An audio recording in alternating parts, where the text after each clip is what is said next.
ओम श्री सद्गुरु परमात्मने नमः। वशिष्ठ जी बोले, हे राम जी, यह संसार चेतन मात्र है, आत्मा से कुछ भिन्न नहीं। आत्मा ही विश्वरूप होकर स्थित है। जैसे सूर्य की किरणें जल का आभास देती हैं, वैसे ही आत्मा का चमत्कार दृश्य रूप होकर स्थित है। जैसे संकल्प और संकल्प करने वाला भिन्न नहीं और आकाश ही भ्रम से मोती की माला होकर भासित होता है, वैसे ही आत्मा ही दृश्य रूप होकर भासित होती है। जैसे बीज ही वृक्ष, फूल और फल होता है, वैसे ही विश्व आत्मा ही है और दृश्य रूप होकर स्थित है। जैसे जल के तरंग जल ही है, वैसे ही विश्व आत्मा ही है। हे राम, चिदावली, जीव, अहंकार, बुद्धि, प्राण, इंद्रियां, देह, विश्व, आकाश, काल, दिशा, पदार्थ, सब कुछ आत्मा ही है। आत्मा से भिन्न कुछ नहीं। इससे विश्व को अपना स्वरूप जानो। जैसे सूर्य का प्रकाश सूर्य ही है, वैसे ही तुम जानो कि सब मैं ही हूँ। जो ऐसे ना जान सको तो ऐसे जानो कि देह भी जड़ है और इंद्रियों से पालित है, वह मैं नहीं हूँ। इंद्रियां भी मैं नहीं, क्योंकि प्राण इंद्रियों का सार है। जो प्राण न हो तो इंद्रियां किसी काम की नहीं। प्राण भी मैं नहीं, क्योंकि प्राण का सार मन है। जो मन मूर्छित होता है और प्राण आते जाते भी हैं, तो भी किसी काम के नहीं। मन भी मैं नहीं, क्योंकि मन को प्रेरणा देने वाली बुद्धि है। जो निश्चय बुद्धि करती है, मन भी वही जाता है। बुद्धि भी मैं नहीं, क्योंकि बुद्धि का प्रेरक अहंकार है। अहंकार भी मैं नहीं, क्योंकि अहंकार का सार जीव है। जीव के बिना अहंकार किसी काम का नहीं। जीव भी मैं नहीं, क्योंकि जीव का सार चिदावली है। शुद्ध चित्त में चैतन्योमुखत्व होने को चिदावली कहते हैं। जीव संज्ञा से प्रथम ईश्वर भाव चिदावली भी मैं नहीं, क्योंकि चिदावली का सार चिन्मात्र है और वह अद्वितीय निर्विकल्प स्वरूप है। ये सब अनात्म भ्रम से सिद्ध हुए हैं। मैं केवल शांत रूप आत्मा हूं। हे राम, जो तुम्हारा वास्तव स्वरूप है वही होकर रहो। उससे भिन्न अनात्म में अहम प्रीति को त्याग दो। तुम देह से रहित निर्विकार हो। तुम में जरण मरणादिक कोई विकार नहीं और तुम शांत रूप ज्यों के त्यों स्थित हो। तुम कभी स्वरूप से और नहीं हुए उस स्वरूप में स्थित रहो। वशिष्ठ जी बोले, हे राम जी, आत्मा चिन्मात्र से बढ़कर और सार कुछ नहीं, उसी में स्थित रहो जिससे सब ताप मिट जावे। हे राम, सर्वत्र आत्मा ही स्थित है।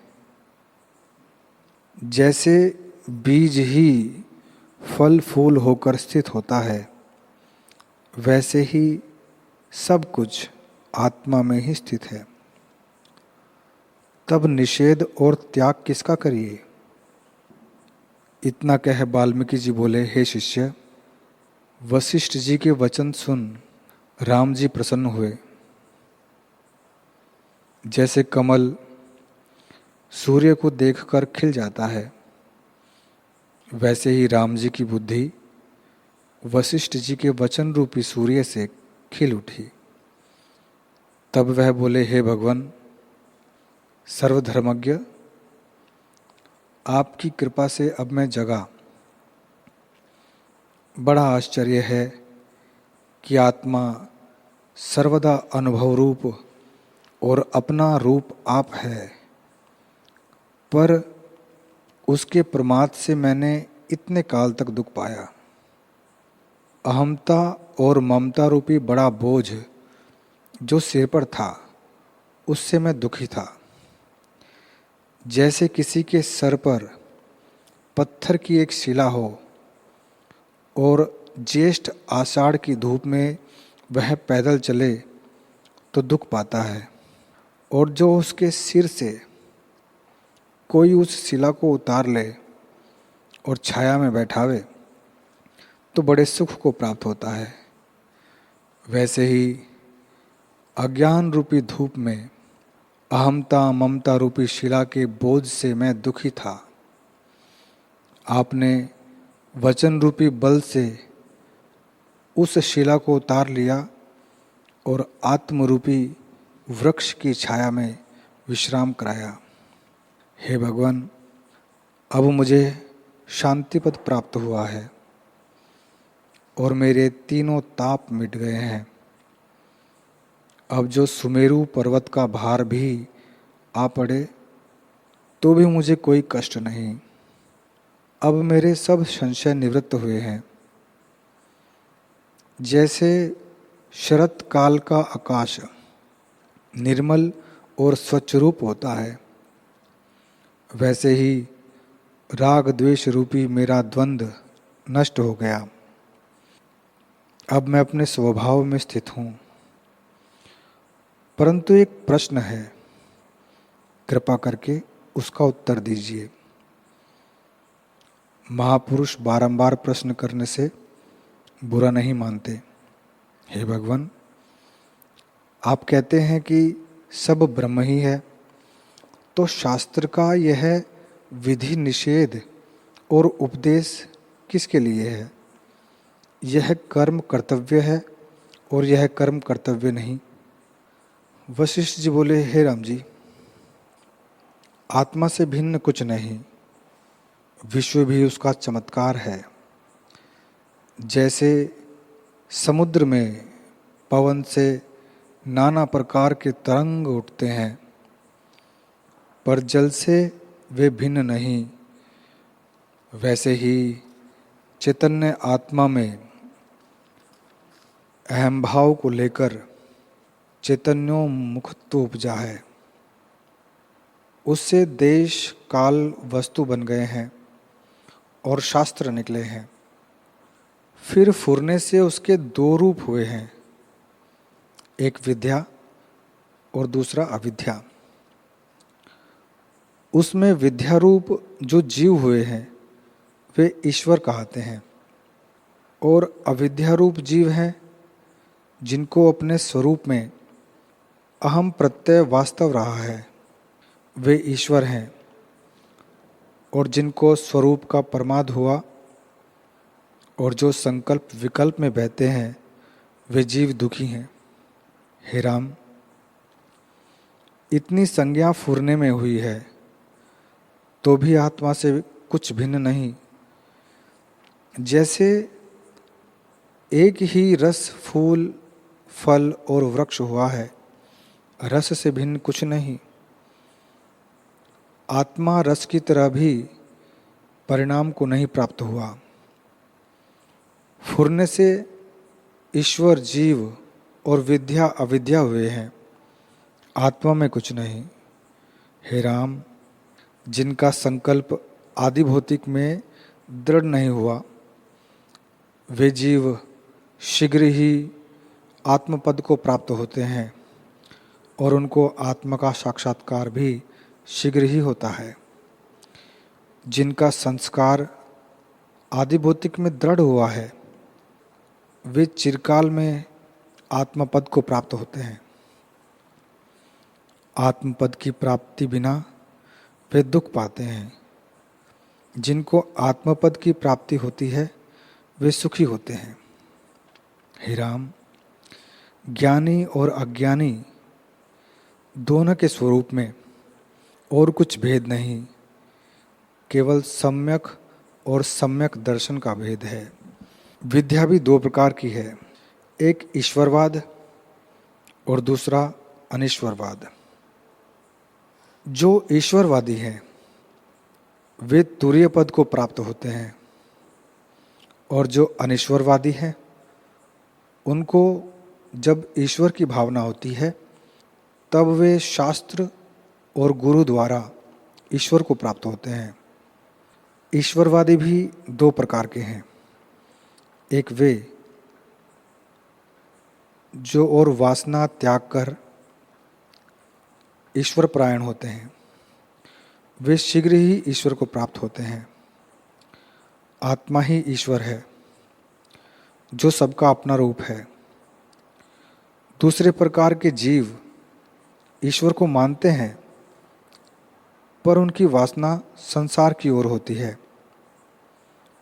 वे चिरकाल में आत्मपद को प्राप्त होते हैं।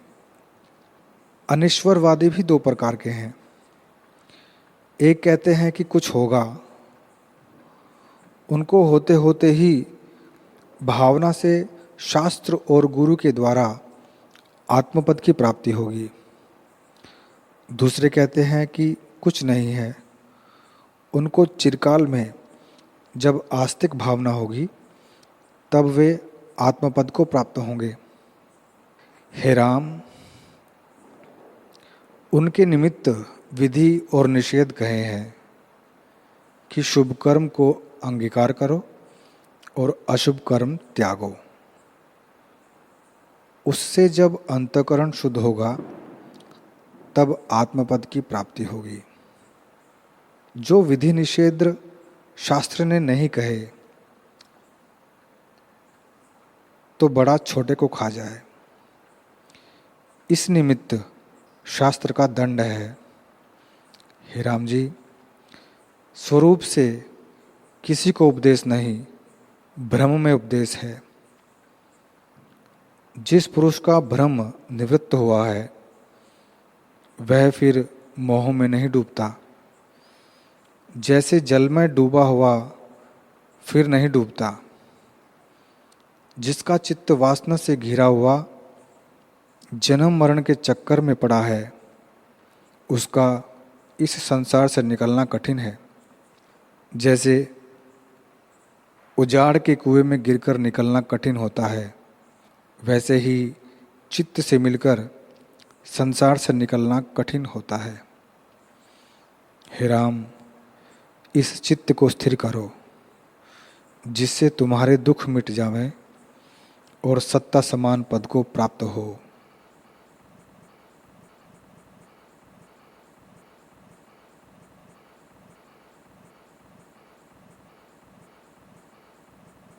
ओम सहनावतु सहनौ भुनक्तु सह वीर्यं करवावहै तेजस्विनावधीतमस्तु मा विद्विषावहै। ओम शांति शांति शांति। शांति। श्री सद्गुरुदेव भगवान की जय।